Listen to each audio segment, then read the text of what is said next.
క్రీస్తునందు ప్రియులారా, మీకు శుభములు వందనములు తెలియజేస్తున్నాను. అనుదిన ధ్యానమునకు స్వాగతం. నెహెమ్యా గ్రంథం 3వ అధ్యాయం ఈ దిన మన ధ్యానాంశంగా ఉంది. ఈ అధ్యాయంలో నెహెమ్యా బృందం అంతా బాగు చేసినటువంటి యెరూషలేము 10 గుమ్మములు మనకు కనబడతాయి. అయితే క్లుప్త సందేశాల్లో ఒక అధ్యాయంలో నుండి ఒక అంశాన్ని మనం ధ్యానం చేస్తున్నాం. కానీ ఈ విస్తారమైనటువంటి ఈ విషయాలని ఓ సందేశంలో చెప్పడానికి మనసు లేదు కనుక వీలైనంత వరకు 1-2 గుమ్మాల గురించి ఒక్కొక్క పాఠంలో మనం ధ్యానం చేద్దాం. మొదటిది గొర్రెల గుమ్మము. ప్రధాన యాజకుడైన ఎల్యాషీబును అతని సహోదరులైన యాజకులు లేచి గొర్రెల గుమ్మమును కట్టించి ప్రతిష్ఠించి తలుపులు నిలిపిరి.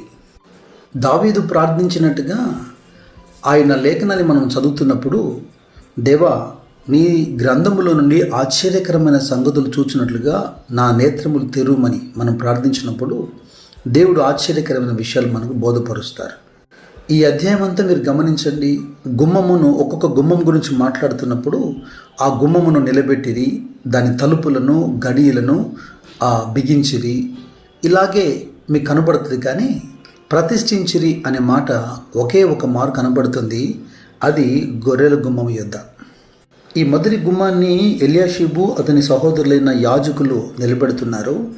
ఎజ్రా గ్రంథం 5వ అధ్యాయం 1-3 వచనాలు మనము ధ్యానిస్తున్నప్పుడు, జెరుబ్బాబెలుతో కూడా యెషూవ లేచి మందిరాన్ని కట్ట ప్రారంభించాడు కదా, ఆ యెషూవ యొక్క మనుమడు ఈ ఎల్యాషీబు.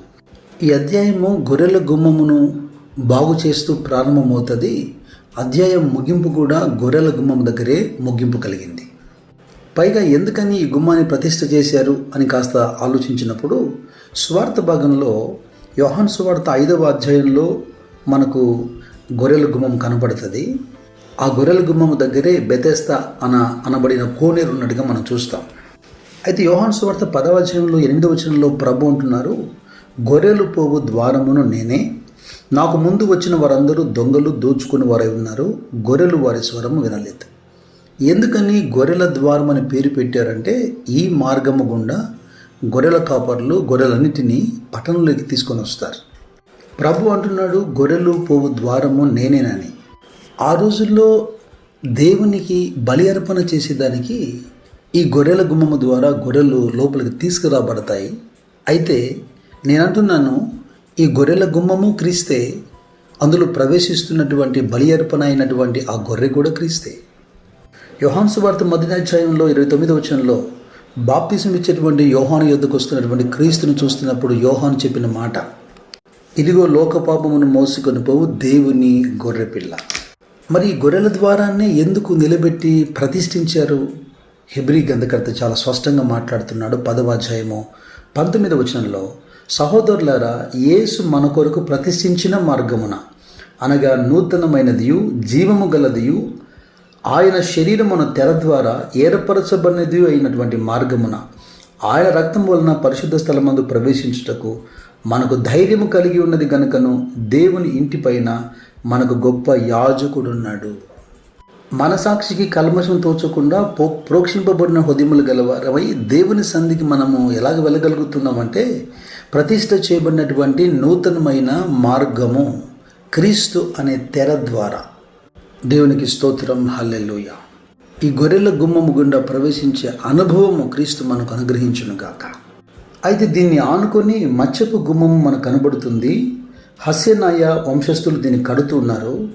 మరియు దానికి దూలములను ఎత్తి తలుపులు నిలిపి తాళములను గడియలను అమర్చిరి. ఎందుకు ఈ గుమ్మాన్ని ఫిష్ గేట్, మచ్చపు గుమ్మము అన్నారు? అనుభవాలు ఏంటంటే, ఈ గుమ్మమునకు సమీపంలో చేపలు అమ్ముకునేటువంటి స్థలము, మార్కెట్ ఉంది కనుక, మరి ప్రాముఖ్యంగా గలిలయ సముద్రం నుండి మత్స్యకారులు చేపలు పట్టుకొని ఈ గుమ్మము గుండా వాళ్ళు ఆ పట్టణంలో ప్రవేశిస్తారు కనుక ఈ గుమ్మానికి మత్స్యపు గుమ్మము అని పేరు పెట్టారు. మత్స్యపు గుమ్మము, గలిలయ సముద్రము అనే మాటలు వినబడుతున్నప్పుడు, ఇదిగో నిశ్చయంగా మనకు సువార్త భాగం జ్ఞాపకం వస్తుంది. మత్తయి సువార్త 4వ అధ్యాయం 19వ వచనంలో యేసుక్రీస్తు ప్రభు శిష్యులతో అన్న మాట, నా వెంబడి రండి, నేను మిమ్మల్ని మనుషులను పట్టు జారులుగా చేతునని వారితో చెప్పాను. అయితే ఇక్కడ గలిలయ యొక్క ప్రాముఖ్యత కూడా మనకు తెలియాలి. ఎందుకంటే అక్కడి నుండే చేపలు పట్టుకొని వీళ్ళు లోపల ప్రవేశిస్తున్నారు కదా.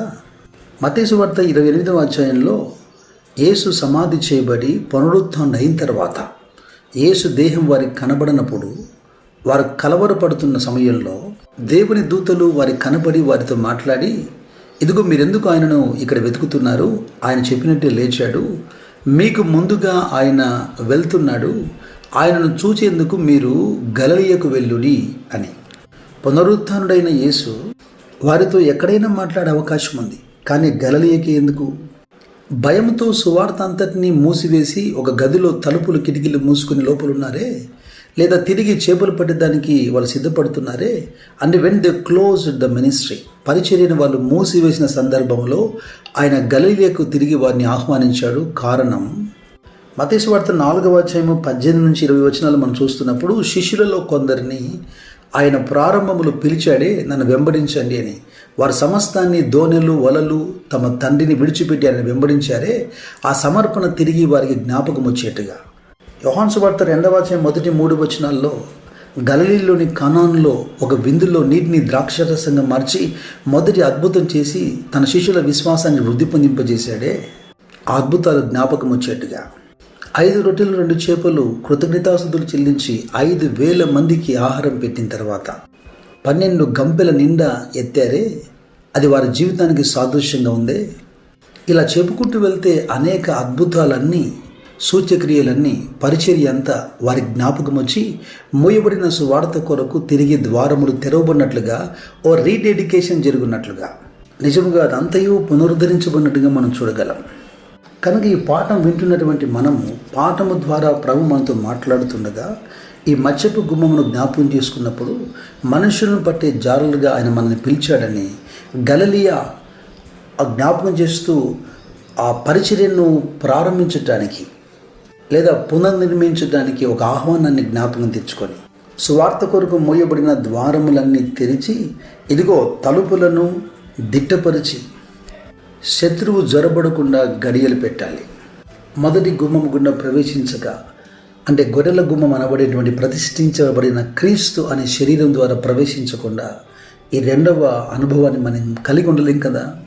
ఈ అంత్యదినములలో దేవుని ఆత్మ మిమ్మల్ని ప్రేరేపించి బలమైన సేవ కొరకు మిమ్మల్ని సిద్ధపరచునుగాక. సువార్త యొక్క సంఘం యొక్క ఆధ్యాత్మికమైనటువంటి గుమ్మములు ప్రాకారములు మీరు బాగు చేయనట్లుగా దైవ కృప మీ అందరికీ మెండుగా దయచేయబడునుగాక. God bless you. God bless you.